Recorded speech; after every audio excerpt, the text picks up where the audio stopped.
Thank you all for coming. So today we will talk about the glories of Narad Muni. Is there anyone here who doesn't know Narad Muni? Everybody knows. So the class is over. Let's see Prashadam. Everybody knows, right? But it's always good to hear again and again, even though we have read and we have heard before. There's a very nice verse in Srimad Bhagavatam, Canto 6, Chapter 3, verse 20, where Yamaraj, the Lord of Death, is giving knowledge to the Yamadutas, and he says, Swayam Bhur Narada Shambho, Kumara Kapilo Mano, Pralada Janaka Bhishmo, Bali Prayasiki Vayam. He talks about the 12 Mahajanas. Maha means great, Jana means personality. 12 great personalities, and out of that one is Narad Muni. Swayambhur Narada. Narad Muni is one of them. In the pages of Srimad Bhagavatam, we will see Narad Muni is there practically in every canto. He's there practically in every canto. And he's considered to be a transcendental space man. Not an alien, but a transcendental spaceman, which means he's empowered to travel in any planet that he wants. He can go to any planet that he wants. And the main purpose of him traveling is to give Krishna consciousness to others. So, Chaitanya Mahaprabhu also in his Chaitanya Charitamrita, he mentions that Narad Muni is a Shaktya-Vesha avatar, which means an empowered incarnation of Krishna. And, of course, he has a spiritual body. The teachings of Narad Muni, we can find them in Narada Bhakti Sutra, in Narada Pancharatra.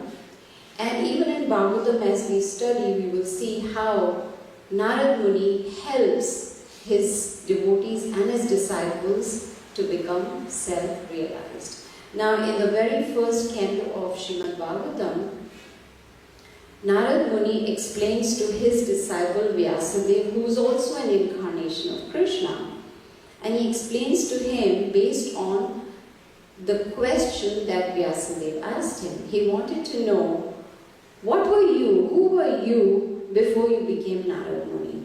How many of us would like to know who we were in the past life? Anybody? I don't think so, because the fact that we are in this material world, in the material body and conditioned, that itself tells us that it probably was a material birth also. But because Vyasadeva inquired, Narad Muni explains to him how he became Narad Muni, the great transcendental spaceman in a spiritual body. So he explains that in the previous life, his parentage was insignificant. Why? Because he was the son of a maid servant. It's very difficult to find maid servants in the US. Do you agree? In India, very easy to find maid servant to cook for you, clean for you, do your laundry, do your dishes, right? Here, it's very expensive. But in India, it is very easy. I think not nowadays, right? Now it's not easy to find a maid servant, true. But in those days, so the mother was a maid servant, which means she went from home to home doing housework, like cleaning dishes, and, whatever was necessary to do. So he was a son of a maid servant and was only 5 years old. Now, Narad Muni used to help his mother in the work.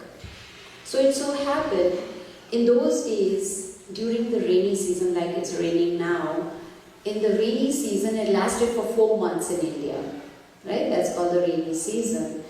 And during that time, great saintly people, they would visit homes of grahasthas and they would teach Bhagavatam. They would talk about the Supreme Lord. They would talk about self-realization and give knowledge to the residents of that house.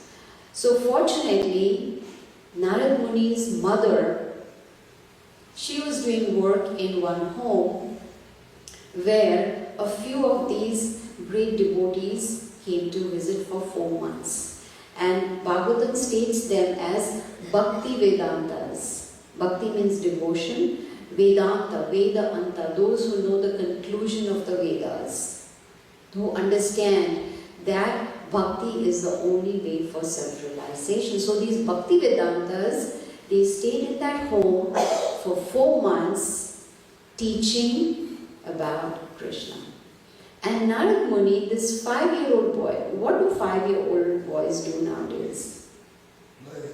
Play. Especially on their parents' phone, right? Some of them have their own phone too. Yes, yes. And what do they play? Video games. I haven't seen any 5-year-old boy sitting and going through YouTube Bhagavatam class or hearing kirtan. No, it's only playing video games or I don't know what else. Nowadays 5-year-olds even know about Instagram, Facebook. What else is there? Instagram, Facebook. TikTok. Huh? TikTok. TikTok, yes. TikTok, sure.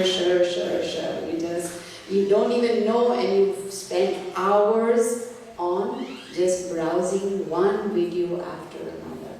But this 5-year-old boy, Narad Muni, that time he wasn't Narad Muni, but he sat down and every day he would hear attentively whatever was taught by these Bhakti Vedantas. How very fortunate.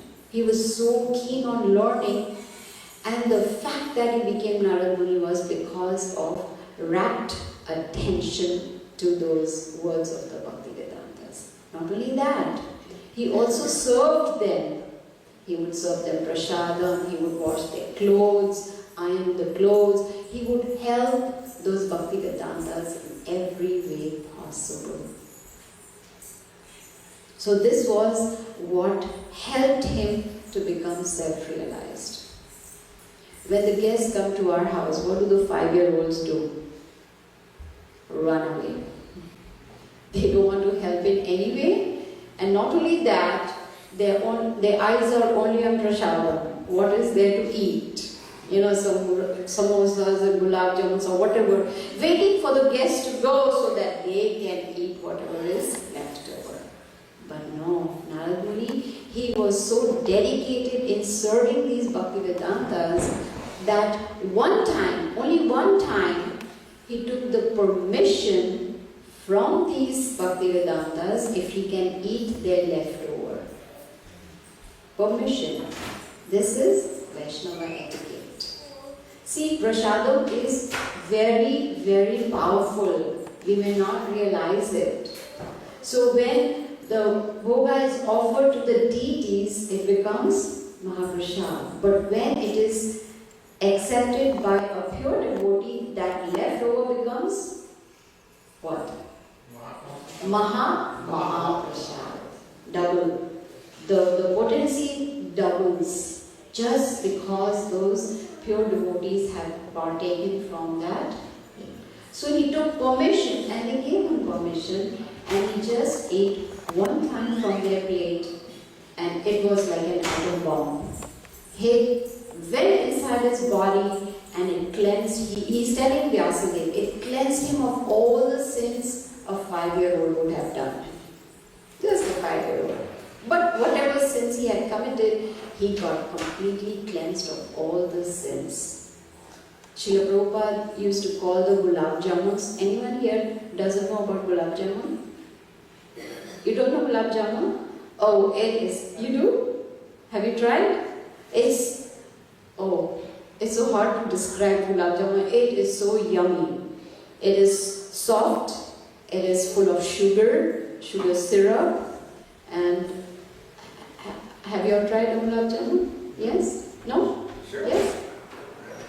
You don't know. Okay, you should Google gulab jamun and just see the picture of gulab jamun. It is so yummy.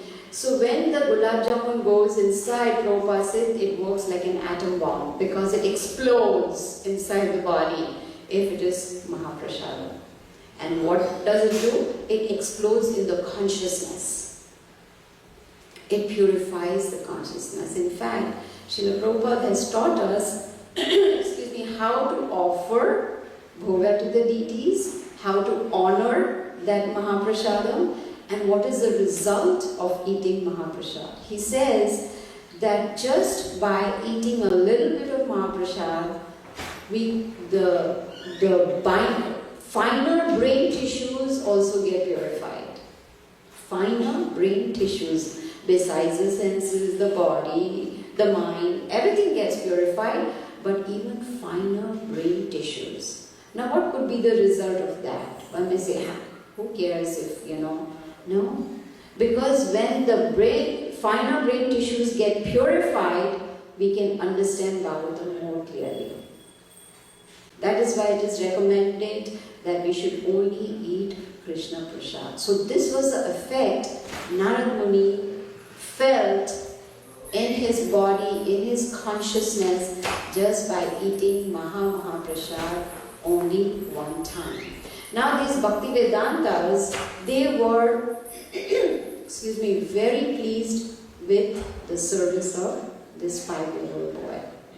So this 5-year-old boy was blessed by them. It is very common in India especially that whenever a saintly person we see, what do? We want to bow down and take the blessings.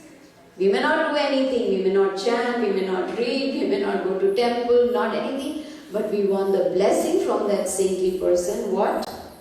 Please help me. So that, some material desires can be fulfilled. Blessing. Here Narad Muni got the blessing of these Bhakti Vedantas. And what was the blessing? Blessing of pure devotional service. What more can one want? And not only that, before they left after 4 months of staying in that home, they planted the seed of devotion in the heart of Narad Muni. How very fortunate. We all today sitting here and hearing about Narad Muni is not a coincidence. Do you agree? It's not a coincidence. It's because we have heard before. It's because we have accumulated piety in our previous lives that now we have the opportunity to hear about the transcendental spaceman called Narad Muni. So when the Bhakti Vedantas planted the seed of devotion in his heart, he took it upon himself to work on it. What did he do? So when we sow a seed, what do we do? Water it. Right? Give it proper sunlight. Remove the weeds. And also put a fence around it so that that creeper is protected. So that is what Narad Muni did. He watered that seed of devotion in his heart by chanting Hare Krishna, Krishna Krishna, Hare Hare, Hare Rama, Rama Rama, Hare. This is how he watered. That is why Srila Prabhupada, when he gave us this process of Krishna consciousness, he emphasized on chanting. Chanting is our life and soul. In fact, 99% of our spiritual growth depends on chanting. So now we need to decide, what do we want? Do we want to progress, or we are happy where we are? But if we want to progress, then we need to chant. Now when we fall sick, where do we go? We go to an engineer, right? When we fall sick. No? Where do we go? We go to a doctor. Because the doctor hopefully knows what is the disease and hopefully knows what is the medication. But the spiritual doctor, Lord Sri Krishna, he knows our disease.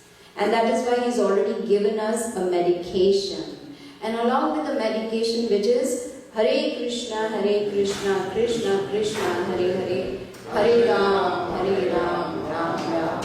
He's also given us a dosage. Please give me water. Please give me water. Yes, let me. Thank you. So, where was I? Kali Yuga memory. Yes, so he even gave us a dosage, right? Just like when we go to the doctor, gives a prescription and it has the dosage on it. That you take 1 tablet 3 times a day or twice a day or whatever.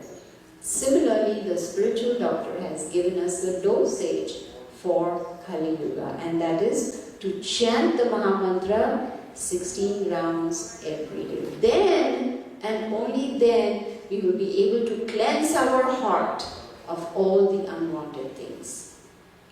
So Narad Muni, he knew, just a 5-year-old boy, he knew, and so he would chant and chant and chant. And then that is watering. But what about the weeds? How many of us do gardening or mow the lawn? How many weeds are there? One time I remember my husband asked me to pull the weeds and I fell down because they are so much deep inside, right? It's so hard to pull out the weeds. You know, if you don't wear the gloves, then your hand is gone the next day. So pulling out the weeds is very, very important. And what are those weeds? Lust, anger, greed, pride, envy, emotion. And that is what Narad Muni did. If he saw any weed, he pulled it out. And then he even protected his seed of devotion with a fencing. And fencing, according to Srila Prabhupada, even in fact Rupa Goswami also talks about it, is fencing is association of devotees. Because when we associate with devotees, then we get the benefit. Because what do the devotees talk about? Hopefully about Krishna, right? I don't know if devotees talk about politics, what's going on in the world, what's happening, this war, that war. Sometimes I get messages asking, did you watch the TV? Did you see this place bombed? No. When we have association of devotees, they talk about Krishna, and that helps us more and more to become purified. So, Narad Muni, in fact, he became infected with purity. How many of us like infection? Nobody likes it. But when it comes to purity, don't mind being infected with purity. And that is what happened with Narad Muni. He was so blessed by these Bhaktivedantas that gradually he started feeling ecstasy. Ecstasy. He felt so much transcendental pleasure.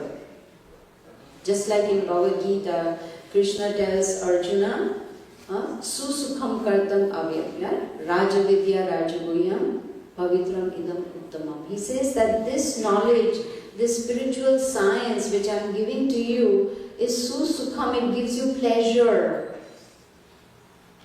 How many of us are seeking pleasure or happiness? Please raise your hand. How many of us want happiness and pleasure? Always, right? That means we don't have it. If we were already happy and in full bliss, then our hands would not go up because we are already satisfied. We are happy. But we are looking for it. So here Narad Muni, he experienced ecstatic love for Krishna. Just by what?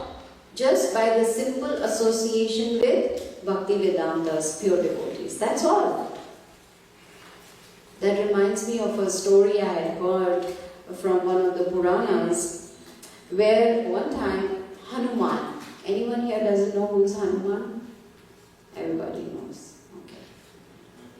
Good, otherwise I would have to go deep in detail about Hanuman. So Hanuman, we know, worshipped Lord Ramachandra. So he was in his small cottage, worshipping, chanting the names of Lord Ram, and very blissful. And there lands Narad Muni. He comes to the door. And as soon as Hanuman sees Narad Muni, now we all know Narad Muni travels with what? Come on, with the veena, right? He plays the veena. And that veena, it is said in Linga Puran, that veena was given to him by Lord Krishna. That gives out transcendental sound that helps one become purified. So he uses the veena to to preach about Krishna to everyone. So he landed with his veena. Guess what Hanuman did? He left his prayers, whatever he was doing, he grabbed the veena of Narad Muni and started running. Now Narad Muni is very attached to the veena because it's given by Krishna himself. And this is how he preached. So what did Hanuman do? He started running from one place to another inside his house. Round and round and round. He went to all the different corners of the house with the veena running. When he covered the whole area, nowadays our home is how many square feet? 2,000, 5,000, 10,000 square feet. But Hanuman was in a small cottage, so wherever he was, he ran everywhere and came back to that same point and gave the veena back to Narad Muni. Narad Muni also was tired running behind him because he wanted the veena. He asked him, why did you do this? We are not running a marathon, there is no Olympics going on, nothing is happening. Why this running race? He explained to Narad Muni that the dust of the lotus feet of a pure devotee, when it enters our house, the house becomes purified. So he wanted to cover all the corners of the house to purify the whole house, even though it's purified because it's Hanuman's house. That is the importance of devotee association. It is said, sadhu sanga, sarva shastra kai, lava matra sadhu sanga, sarva siddhi hoye. If you want liberation, then even a moment's association with a pure devotee is sufficient. Lava matra, even it's a fraction of a second. And here we are, sitting in the temple of Radha and Krishna, associating with devotees, hearing Krishna Katha, having darshan of the deities. How fortunate are we? So Narad Muni, he was able to, he purified himself. Even though he was purified, he continued chanting. It's not that, oh, now I'm pure, I don't have to do anything else. No. He continued chanting, continued preaching, continued to remember Krishna. And then, because he was, it's mentioned in the Bhagavatam that he had a tie of affection with his mother, which is natural, right? Children are attached to the mother. Krishna wanted to take that away also from him, to let him surrender completely. So it so happened that one night, when his mother was outside, there a snake bit her. And because of the snake bite, the mother died instantly. Now, Narad Muni, 5-year-old boy, is lost. He's left completely alone. That last tie of affection was also broken. So what do you think Narad Muni did? Did he sit down in one corner and cry and, blame God that you are so, what is the opposite of compassionate? Cruel. Yes, that's a very strong word. You're so cruel. You took away my last, chance of hope, my only, connection I had in this world. What did you do? What wrong did I do? I'm only 5 years old. I didn't commit any sinful act. Why? No. He took that as a mercy of Krishna. Whenever, I'm sure we all have come across death of a near or dear one, yes? What do we do? First thing is we blame God. Why did you take this one away from my life? It hardly lived any life. He was only 70 years old, he still had so much life left. Why did you take him away? No. He did not blame God at all. He took that as a mercy. Even Srila Prabhupada says that whenever miseries come to devotees, they take that as mercy of Krishna. And what did he do? He started traveling.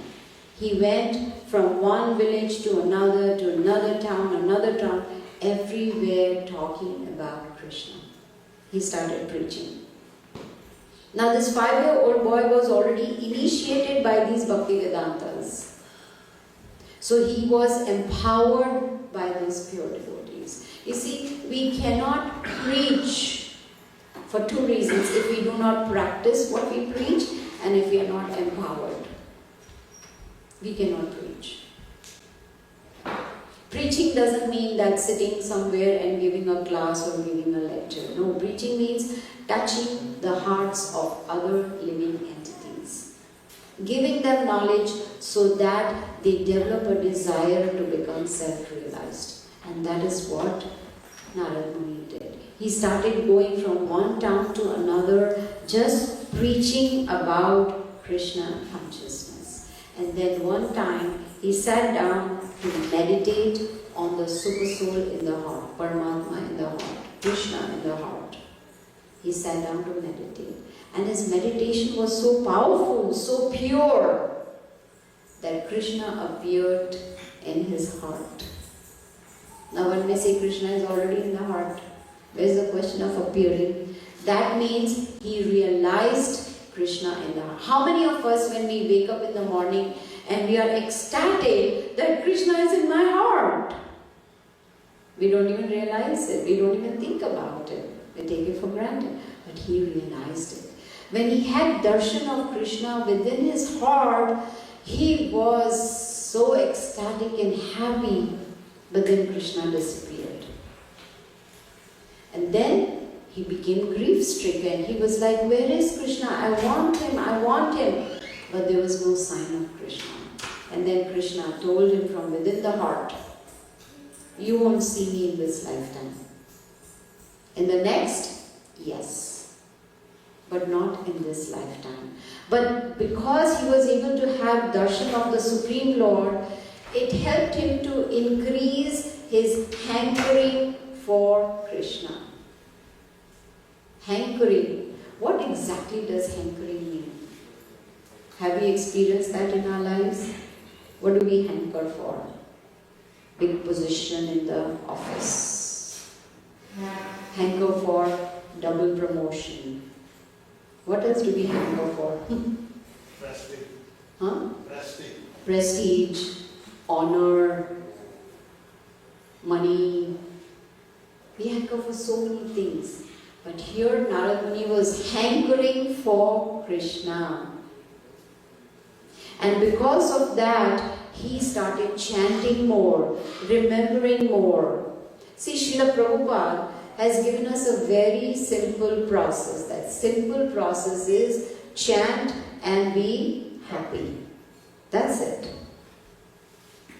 But how do we chant?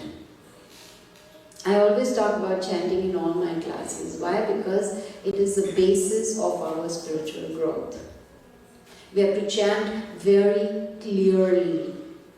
Every word very. Hare Krishna, Krishna Krishna, Hare Hare, Hare Rama, Rama Rama, Hare Hare.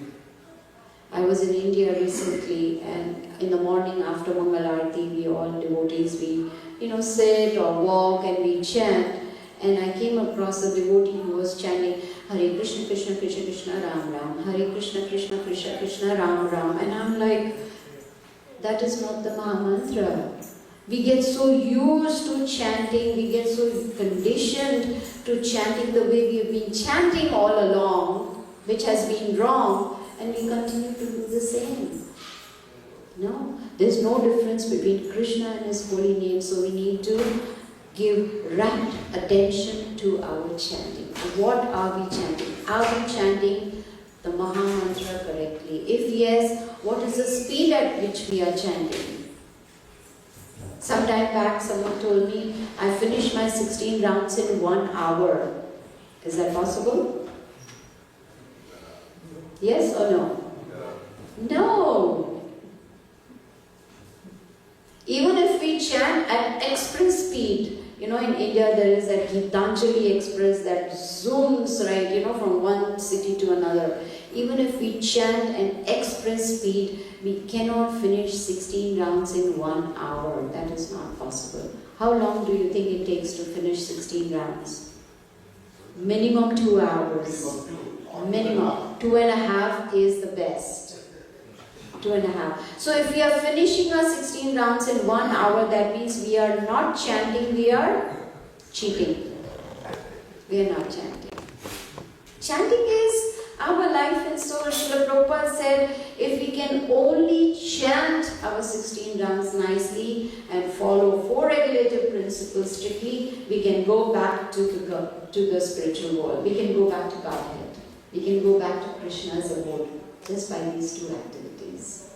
So here Narad Muni, he concentrated his mind on chanting more with full attention and remembering the Supreme Lord, and while preaching also, giving this knowledge to everybody that he met.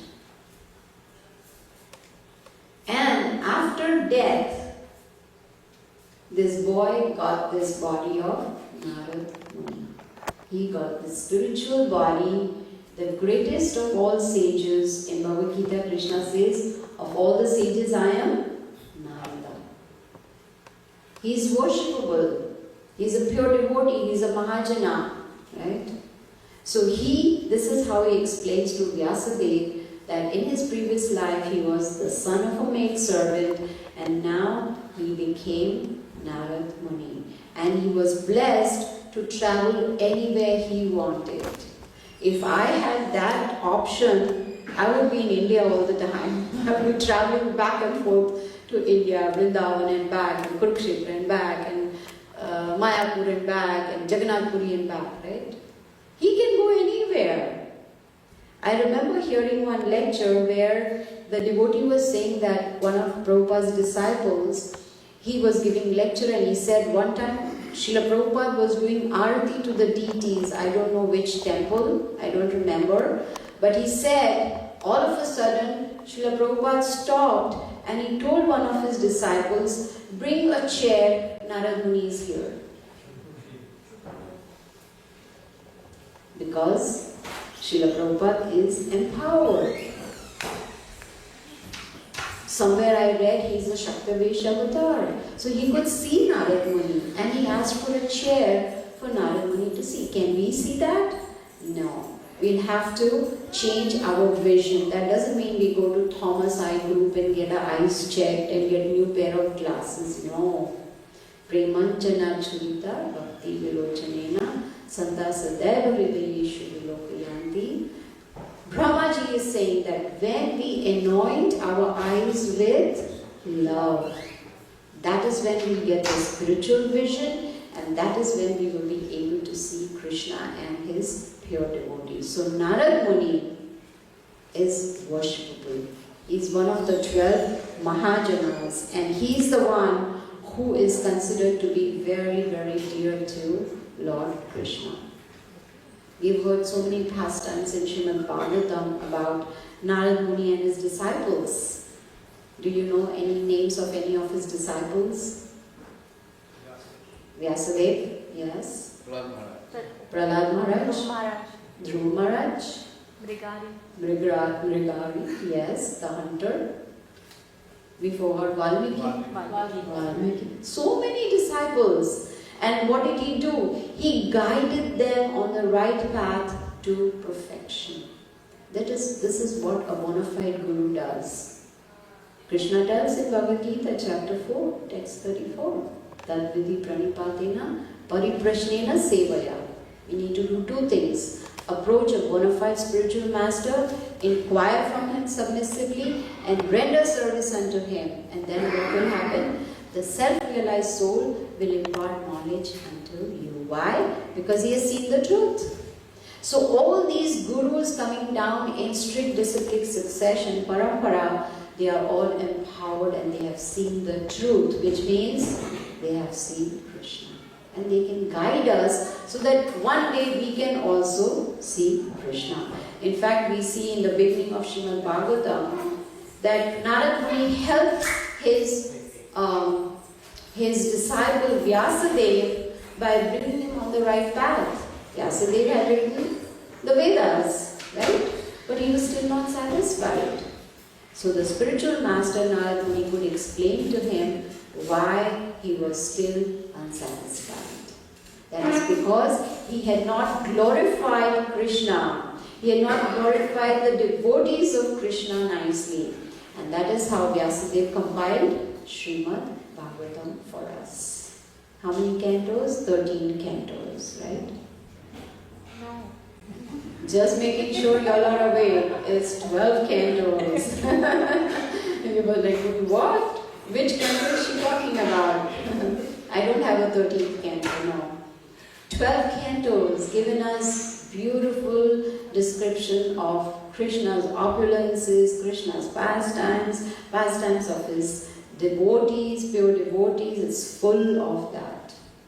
So Narad Muni guided Vyasadeva to give us Srimad Bhagavatam, the nectarian pastimes of Krishna.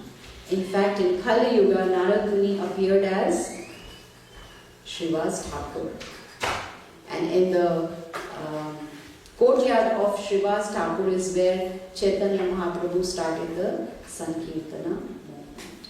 So Srila Prabhupada, by his mercy, we are sitting today. He has given us everything. He's given us beautiful temples. He has shown us deity worship, Tulsi Arati, Narsingha prayer. He has given us Maha Mantra. He's given us his books, which are also like atom bombs, because once we read, there is an explosion of knowledge in our heart.